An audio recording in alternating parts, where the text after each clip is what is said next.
I'm Emily, a 25-year-old woman, and I'm the youngest of 3 siblings. I grew up in a family where I felt like I was invisible, a background character in my own life. My parents were wealthy and socially active, always doting on my older brothers, Jason and Michael. Meanwhile, I was more like the forgotten book collecting dust on a high shelf. From as far back as I can remember, it was clear I wasn't a priority. Jason, the oldest, was the golden boy, smart, charming, and the one everyone bragged about at family gatherings. Michael, the middle child, was the fun, athletic one who had an endless stream of friends and trophies. I was just there. One of the earliest memories that cemented this was when I was 9. School had ended early because of a storm, and the teachers made sure every kid had a ride home. My name was the only one left on the checkout sheet as I sat on the school steps in my rain-soaked uniform. I waited for hours, watching the rain turn into a downpour and feeling the water soak through my shoes. Eventually, the janitor came out and asked if someone was coming for me. I told him they must be running late, but by then it was dark. I had no phone and no one left to call. After walking home in the pouring rain, I opened the door to find my mom flipping through a magazine.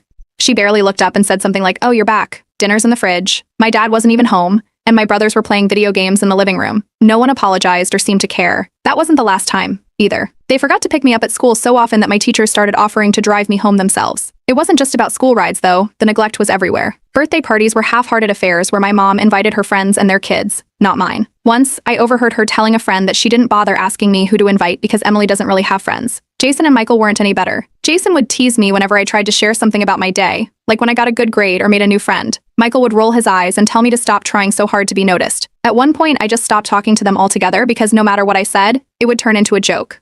The extended family knew what was going on, but they always made excuses. My aunts would tell me I needed to be good or make your parents proud and they'll come around. Once I confided in my Aunt Sarah that I felt like I didn't belong in my family. She told me to be patient and that parents are just stricter with daughters. Looking back, I don't think she even believed what she said. Things hit a breaking point during high school. I worked hard to make up for what I lacked at home, throwing myself into academics and extracurriculars. My grades were near perfect, and I even got a spot as valedictorian for my graduating class. I sent out invitations to the ceremony, but my parents didn't RSVP. On graduation day, I scanned the crowd as I gave my speech, but their seats were empty. Later, I found out they had gone to one of Michael's basketball games instead. It wasn't even a championship game, just a regular season match. That moment solidified what I already knew. I wasn't a part of their world. They didn't care about my achievements or my life. When it came time for college, I applied to schools far away, knowing I'd need to do this on my own. Despite their wealth, my parents didn't offer a dime to help with tuition or living expenses. Jason got a new car when he graduated, and Michael had his dorm fully paid for, but for me, nothing. I got by with scholarships, part-time jobs, and loans. Living on my own was a challenge at first, but it was also the first time I felt free. I got a job at a bookstore, where the owner, Mrs. Kensington, became like a mother figure to me. I also started therapy, something I'd never have considered back home. My therapist, Dr. Morales, helped me see that their neglect wasn't my fault. Despite all this, my parents started guilt-tripping me for not visiting. They'd leave passive-aggressive voicemails about how I was too busy for family or how they missed me. This was laughable considering how little they'd cared when I lived under their roof. The final straw came during a rare trip home. I walked in just in time to hear my dad telling a neighbor they only had 2 kids. My mom agreed, adding that Jason and Michael kept them plenty busy. It wasn't a misunderstanding, they genuinely didn't acknowledge me as their daughter anymore. That night, I packed up and left early, vowing not just to leave them behind, but to erase them from my life entirely. I didn't want to be the forgotten child anymore. I wanted to be the person who forgot them. And that's exactly what I set out to do. Update 1. Kente. The day after I overheard my dad telling the neighbor they only had 2 kids, I made the decision to cut all ties. I started with the easiest step, blocking their numbers. My phone had always been the main point of contact, so I made sure to block both my parents and my brothers. Then I went through my social media accounts and removed every single one of them. I unfriended my parents, siblings, and even some extended family members who were more likely to relay information back to them. After that, I realized I needed to take things a step further. My parents were listed as my emergency contacts for both my workplace and my doctor. I didn't want them to have any say in my life, even in an emergency. I updated everything, listing my best friend Julia as my main contact. She had been my rock during all of this and didn't hesitate to step into the role. At the same time, I was still going to therapy. Dr. Morales was incredibly supportive of my decision. She pointed out that I wasn't being spiteful or irrational. I was finally setting boundaries. She helped me draft a list of things to do to ensure my parents couldn't interfere in my life. The next step was making sure they had no financial access to anything connected to me. I combed through my bank accounts, credit cards, and even my student loans to make sure their names weren't listed anywhere. Around this time, I started noticing how many of my so-called family friends were just extensions of my parents. These were people who had brushed off my experiences growing up, saying things like, "Your parents mean well," or "That's just how they are." I realized I didn't need them in my life either. One by one, I stopped responding to their texts and calls. It wasn't hard, most of them only reached out occasionally, and once I stopped replying, they faded into the background. But not everyone took my decision quietly. Word got back to my aunts and uncles, and they started calling me ungrateful. My Aunt Sarah, who I had once confided in, left a voicemail saying I was being unfair to my parents. Another uncle sent a long Facebook message about how family is everything, and I should let bygones be bygones. I deleted the message without responding. Thankfully, my close friends were nothing but supportive. Julia, especially, reminded me that I didn't owe my family anything. My small but tight-knit circle of friends rallied around me, inviting me to dinners and outings to keep my spirits up. One of them even joked that I was auditioning for a new family, which wasn't far from the truth. I also started tackling the legal side of things. My parents had once listed me as a beneficiary on a small trust fund, but I had no interest in keeping ties to their money. I contacted a lawyer to ensure my name was removed from any family properties or joint accounts. It felt freeing to know they couldn't use financial strings to pull me back in. My parents didn't stay quiet for long. They started sending messages through mutual acquaintances, accusing me of being dramatic. I ignored them, but the messages kept coming. My brothers also got involved, sending half-hearted apologies that felt more like guilt trips. Jason sent a text saying, "You're taking this too far. You know mom and dad love you." Michael followed it up with, "You're making everyone's lives harder. Just come home and talk it out." Neither of them acknowledged the years of neglect, or even apologized directly. Things escalated when my parents left a voicemail. It was my dad's voice, angry and strained, accusing me of erasing them from my life unfairly. He said I was being selfish and causing unnecessary drama. I deleted the voicemail halfway through. While all this was happening, I had a major career milestone. I got a big promotion at work. It was the kind of news I would have wanted to share with family in another life. But this time, I didn't even think about telling them. Instead, I celebrated with Julia and a few close friends over dinner. It felt good to be surrounded by people who actually cared about me. When the holidays rolled around, I experienced another first, spending them alone.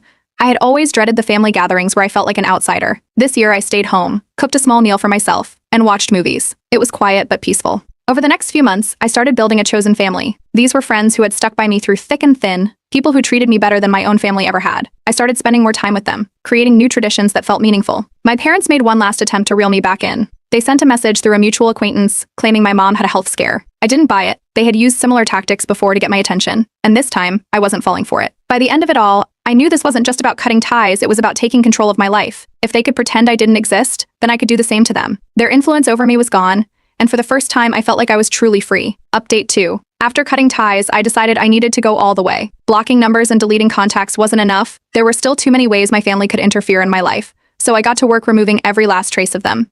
First, I tackled my social media. I had already unfriended my parents, siblings, and extended family, but now I went further. I combed through every photo, tag, and post connected to them. Pictures from childhood birthdays, graduations, and random family gatherings. Deleted. Posts where my mom had commented, "So proud of you," even though she never actually said that to my face. Gone.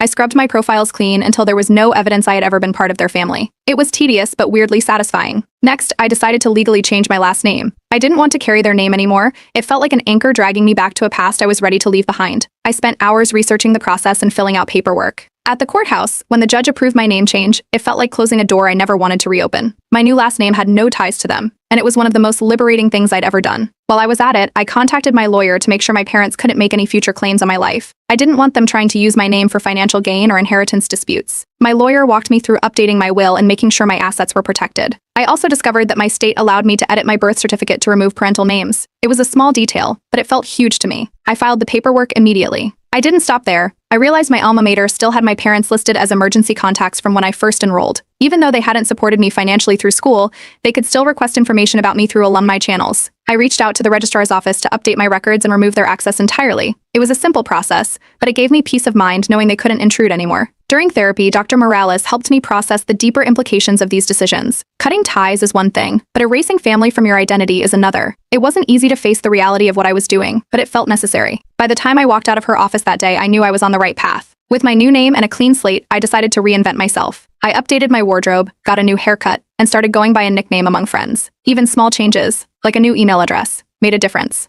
Every step I took felt like I was reclaiming parts of myself that had been overshadowed by my family's neglect. Extended family didn't take my silence well. My aunts and uncles started leaving passive-aggressive messages, asking why I wasn't returning their calls. I finally decided to address them directly. I sent a short message to everyone still trying to reach me, explaining that I would no longer be in contact unless they respected my boundaries. Some didn't reply, but a few sent back long, guilt-tripping messages about how much this would hurt my parents. I ignored them.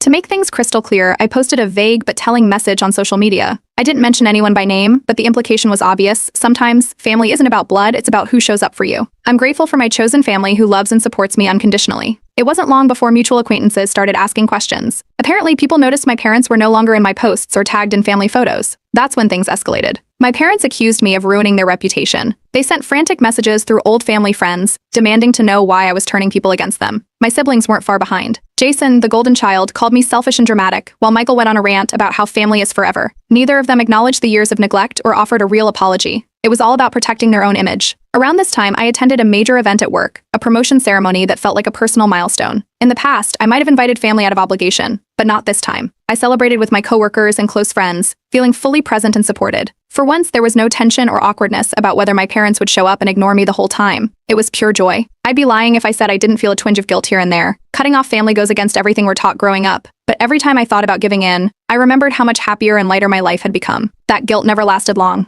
One day, I bumped into an old family friend at a coffee shop. She did a double take before asking if I was Emily. Apparently, my new look and energy threw her off. When she mentioned my parents, I simply said, I don't have contact with them anymore, and left it at that. The confusion on her face was priceless. That encounter solidified my resolve. I had erased them from my life, and there was no turning back. If they didn't exist to me, I didn't exist to me. I didn't exist to them either. For the first time in my life, I was fully in control of my story. Update 3. Not long after my name change and social media purge, my parents decided to take things public. I wasn't connected to them anymore, but mutual acquaintances began forwarding me screenshots of a post my mom made on Facebook. It was a long, dramatic rant about how their youngest daughter had abandoned the family without reason. She described herself as heartbroken, painting a picture of loving parents who were left in the dark about why their child had cut them off. The post was littered with vague phrases like "we did everything we could and you never stop loving your child, even when they hurt you." The comment section was a mixed bag. Some people blindly sided with them, offering sympathy and calling me selfish. Others, mostly those who had seen glimpses of their behavior, asked questions that my parents didn't answer. A few even called them out, saying things like, "But didn't you skip her graduation? Or wasn't she always left out at family events?" At first, I ignored it, but then things escalated. They started reaching out to mutual friends, trying to organize an intervention. I learned about it through Julia, who had received a message from one of my aunts. The plan was to gather family and close friends at my parents' house to talk some sense into me. Julia shut that down immediately, telling them I wouldn't attend. When the intervention didn't happen, my parents tried to guilt trip me through another family friend, who sent a message asking, "Why are you punishing them like this? Don't you think they deserve to know what they did wrong?" Around this time, my brothers joined the drama. Jason shared an old story about how I had thrown a tantrum as a kid when I didn't get what I wanted for Christmas. Michael chimed in with a tale about how I used to run to mom and dad for everything when we were kids. They framed these stories as examples of how I was always difficult and attention-seeking. None of it was true, but it was clear they were trying to sway public opinion in my parents' favor. After weeks of this, I decided to take control of the narrative. I logged onto Reddit and wrote a detailed post on one of the family drama subreddits. I laid everything out, from the years of neglect to the forgotten pickups, skipped graduation, and overhearing them claim they only had 2 kids. I included screenshots of texts and emails that showed their indifference and manipulation. I wasn't looking for sympathy, I just wanted the truth out there. The post blew up. Within hours, it was flooded with comments from people who had experienced similar family dynamics or were just horrified by what I'd been through. The thread quickly gained traction, and by the next day, it had thousands of upvotes. People were calling my parents' behavior textbook emotional neglect and praising me for breaking free. A few days later, someone from my hometown reached out. They were a freelance journalist who wanted to write about my story for a local newspaper. I hesitated but eventually agreed, as long as my name was kept private. The article went live a week later and described my experience in general terms without identifying anyone directly. It didn't take long for people in town to connect the dots. That's when my parents retaliated. They sent me a cease and desist letter through a lawyer, claiming I was defaming them. I showed it to my own lawyer, who assured me it had no legal standing. My parents had no proof I'd done anything wrong, and my lawyer even pointed out that most of my statements were backed up by evidence. Instead of backing down, I posted a follow-up on Reddit with even more receipts, old emails where my parents ignored my requests for support, texts from my siblings belittling me, and a photo of the empty seats at my high school graduation. The backlash against them intensified, and they stopped posting publicly about me altogether. Jason, however, decided to double down. He sent me a long email demanding I take down the Reddit posts, claiming I was airing family laundry and embarrassing everyone. He warned that if I didn't, they would consider me dead to the family. Michael sent a shorter message echoing the same sentiment. Through all this, I kept going to therapy. Dr. Morales helped me unpack the complicated emotions that came with being publicly vilified by my own family. It wasn't easy, but I focused on the positive changes in my life. Professionally, things were going better than ever. I had landed another promotion at work and was thriving in my role. My chosen family continued to grow as I connected with more people online who shared similar experiences. Some of these connections turned into real friendships, and I started to feel like I had a true support system. Eventually, I cut off every remaining tie to my family. No more mutual friends, no more forwarded messages, and no more updates about what they were doing. It was like they didn't exist, and for the first time, I felt free from the emotional weight they'd placed on me my entire life. This time, I didn't just block them. I deleted the entire past. Update 4. After cutting off every tie to my family and sharing my story online, life started to shift in unexpected ways. The Reddit post kept gaining attention, and people reached out to share their own experiences or thank me for being honest about mine. Eventually, I was contacted by an organization that advocates for neglected and emotionally abused children. They invited me to speak at a local event, sharing my story to highlight how neglect can shape a person's life. The event was small, just a group of people sitting in a community center, but it was a turning point. I told them about my childhood, the forgotten pickups, the indifference, the lack of support, and how I rebuilt my life from the ground up. Afterward, a woman approached me, tears in her eyes, and said my story gave her the courage to leave her toxic family. That moment stuck with me. From there, I got involved in a few online support groups for people estranged from their families. I began offering advice, sharing resources, and connecting people to therapists and legal aid. It wasn't something I had planned, but it felt right. Each person I helped made me realize how far I had come. Around this time, I had a random encounter that tested my resolve. I was in a coffee shop waiting for my order when I saw my parents walk in. They looked almost the same, except my dad's hair was grayer, and my mom had lost some weight. They didn't see me, and I didn't give them the chance. I picked up my drink and walked out without looking back. Later, I heard through the grapevine that my parents' social standing had taken a hit. Mutual acquaintances and extended family members were distancing themselves after the Reddit post and the local article. My parents had built their image on being a perfect family, and the cracks were starting to show. People began questioning why I would go to such lengths to cut ties, and the excuses my parents gave weren't convincing anymore. Some of my extended family also started reaching out. A few aunts and uncles sent emails apologizing for enabling my parents' behavior or dismissing my feelings. One aunt, in particular, admitted she had noticed how I was treated but didn't want to rock the boat. I didn't respond to most of these messages, but I appreciated the small moments of accountability. Meanwhile, my brothers weren't handling the fallout well. Jason and Michael had always been united in blaming me for family drama, but without me to point fingers at, they turned on each other. I learned from a former family friend that they were arguing about everything, from who got more attention growing up to who was responsible for the family's tarnished reputation. It was ironic, considering how they used to team up against me. One day, I got an email from a literary agent who had seen my Reddit post. They said my story had the potential to become a book and wanted to discuss a possible deal. At first, I wasn't sure if I wanted to revisit everything in such detail, but the idea of turning my experience into something that could help others was appealing. I agreed to a meeting and we started drafting ideas for a memoir. In therapy, Dr. Morales congratulated me on how far I'd come. She pointed out that I no longer felt tethered to my family's expectations or their narrative about who I was. After years of work, I had reached a place where their opinions didn't matter anymore. Around this time, I hit another milestone. I bought my first house. It wasn't huge or fancy, but it was mine. I decorated it exactly how I wanted, filling it with things that made me happy. For the first time, I felt like I had a true home, something I had never felt growing up. Then came one final attempt from my parents. A handwritten letter arrived in the mail, forwarded from my old address. It was long and filled with emotional language, talking about how much they missed me and how they regretted any misunderstandings. It wasn't an apology, it was a plea for me to come back without them taking responsibility for anything. I didn't reply. Instead, I took the letter to my backyard fire pit, lit a match, and watched it burn. It felt symbolic, like closing the door on that chapter of my life for good. To celebrate how far I'd come, my chosen family threw me a small party. Julia baked a cake, and a few close friends brought gifts like plants and books to make my new house feel more like home. It was simple but perfect, a reminder that I had built something real with people who truly cared about me. As I settled into my new life, I decided it was time for a fresh start in every way. I adopted a rescue dog, a scruffy little terrier mix named Milo. He became my constant companion, bringing joy and energy to my days. I also started dating someone I met through a mutual friend, and for the first time, I felt like I could share my life without carrying the weight of my past. The final step was changing my phone number. I had been holding on to the old one out of convenience, but it was time to let go completely. With a new number, new name, and new life, I had erased every trace of the person my family tried to define. For the first time, I felt truly free. Update 5. After changing my phone number and fully cutting off all remaining ties, my life began to transform in ways I hadn't expected. The Reddit post about my story continued to gain traction, and I started receiving messages from people who were inspired to take steps to leave their own toxic family situations. Some even shared their successes, thanking me for showing them that it was possible to break free. Knowing my story was helping others gave me a sense of purpose I hadn't felt before. In the meantime, my chosen family grew stronger. I spent more time with Julia and the close group of friends who had supported me through everything. We started a tradition of Sunday dinners, rotating between each other's homes. It was simple, homemade meals, laughter, and stories, but it felt like something I had always wanted. Over time, these relationships deepened, and I realized that the love and care I had craved growing up had always been within reach. I just needed the right people. Months passed, and something unexpected happened: silence from my parents. The frantic messages through mutual acquaintances, the guilt-laden attempts at reconnecting, even the Facebook posts, all of it stopped. I didn't know if they had finally given up or if they were too embarrassed to keep trying,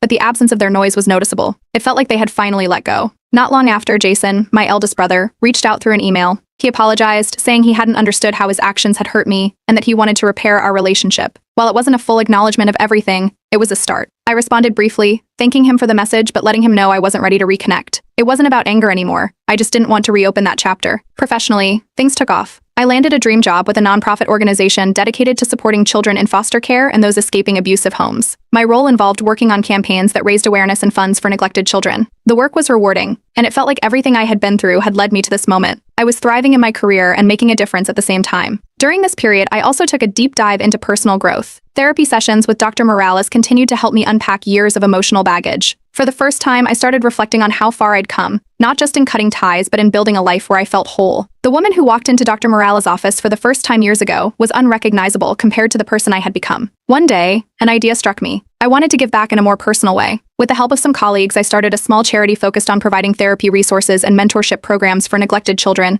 and young adults.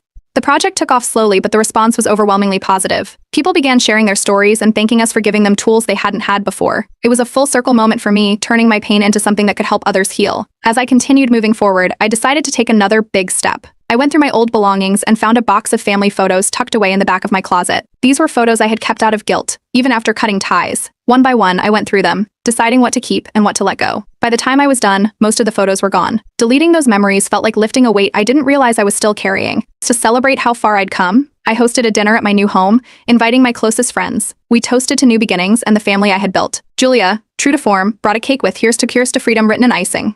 It was a small gesture, but one that reminded me how much love and support I now had in my life. A few weeks later, my story was picked up by a major online publication. The article focused on breaking cycles of generational neglect and how people could rebuild their lives after cutting ties with toxic families. The piece went viral, and once again, I started receiving messages from strangers who were inspired by my journey. Some even asked how they could get involved with the charity I had started. The attention was overwhelming, but in the best way possible, it showed me that sharing my story had real-world impact. Around this time, I learned through a former neighbor that my parents had moved away. Their once busy social lives had dwindled, and their reputation had never recovered after my story came out. It was strange to think of them as distant figures, fading into obscurity, but I felt no urge to investigate further. As the year came to a close, I adopted a second rescue dog, a golden retriever mix named Daisy, to keep Milo company. I also began exploring a new relationship with someone I had met at work. They were kind, patient, and supportive in ways I had never experienced before. It felt like another fresh start. To close this chapter of my life, I posted a final update on Reddit, thanking everyone for their support and encouragement over the years. I shared how much my life had changed and how grateful I was for the community that had been there for me. The response was overwhelming, with thousands of comments from people celebrating my progress and sharing their own stories. Today, I'm happier than I ever thought possible. The life I've built is mine, untainted by the neglect and pain of my past. For the first time, I feel free to look forward instead of back. This is my new chapter, and I'm ready for whatever comes next.